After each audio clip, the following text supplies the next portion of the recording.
and with deep gratitude for the trust and confidence you have afforded me.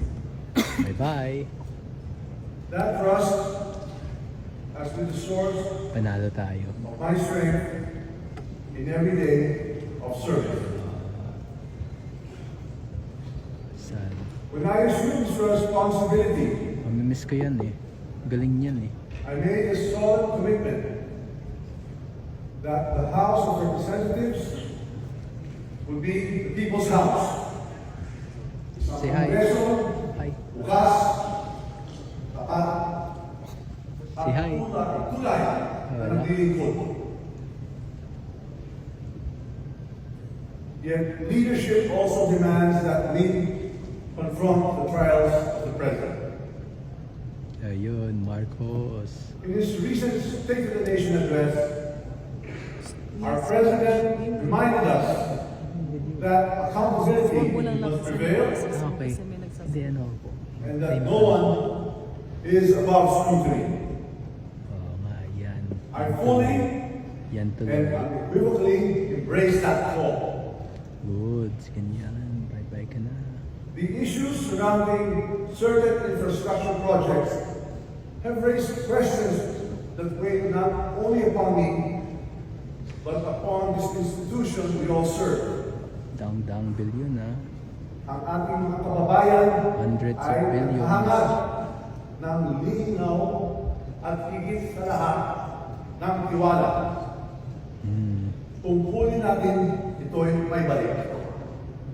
Bye-bye yan. Bye-bye. The longer I stay, the heavier that burden grows on me, on this house, and on the president I've always sought to support.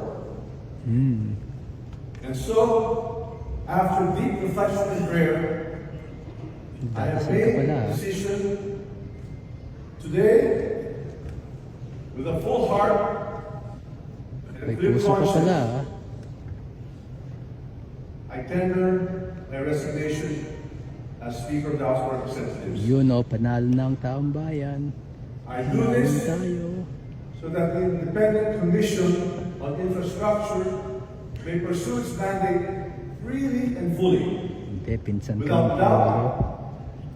without interference, without undue influence. Pinsan ka ni Marcos. Walang Walang nangyayari pipili. sa'yo. Walang Safe makikita. ka. Safe ka. Let the truth emerge and let justice be done. My colleagues, carry forward the work of this institution with unity and resolve. Oh, wag mo na ulitin The yan. ah. Filipino people Daming ever lose nalunod. faith in democracy, for it remains capable of self-correction and renewal. Mga minamahal kong kababayan, I leave this chamber as I first entered it. Oh, yun. A Bye-bye. humble servant, Ha, servant. ready to serve Sino sinaserve wherever mo? duty may call. I step down not in surrender, but in service. Hindi, talo ka ni Meow Or Meow. sometimes, Talo ka na ni Meow the Meow. greatest act of leadership is the grace to let it go. Oh, yun. Dapat dati pa yan. So that this institution may endure stronger than ever before. Hindi, wala. Tamang salamat ay matatag. Wala na yung Marcos Mabuhay ang admin. Kongreso ng Taong Bayan. Wala na. Mabuhay ang Pilipinas. Wala kang takot sa Pilipinas. Yun oh. Saya ng mga tao. Wala ka na. Ang saya ng mga tao. Bye-bye na. Bye-bye, crocodile.